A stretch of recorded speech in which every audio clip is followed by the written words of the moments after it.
My name is Mrs. Choge, Claire, the head teacher Ndaptabwa Primary School, and currently we are going on with a project which started back in April, immediately after the fundraising, and we are happy about this resource center.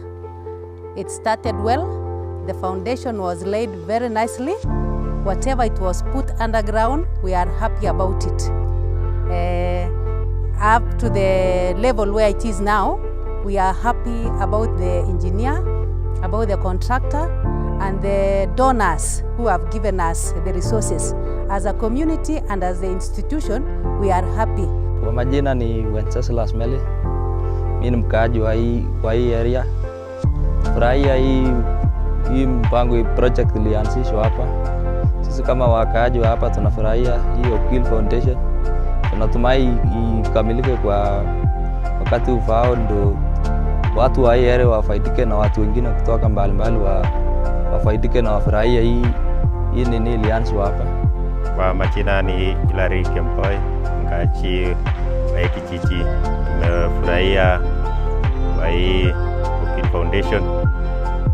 Imetuajiri kama vijana wa area, wapata kazi, wamefaidika kwa hii shughuli. Sasa tuko na furaha sana kwa hii foundation na tusaidia kutukiwa community.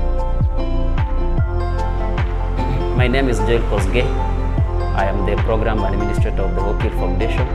Basically what we do in this office is to receive applications from the eligible members of the community who are seeking help for their children who are in various institutions, both secondary and tertiary institutions like colleges and university.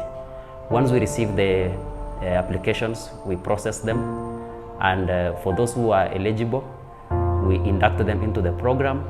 And currently, this being the third term of 2023 academic year, we've just been moving around delivering checks to students checks of over 200 students who go to their scholarship and under Oakville Foundation education program. Thank you.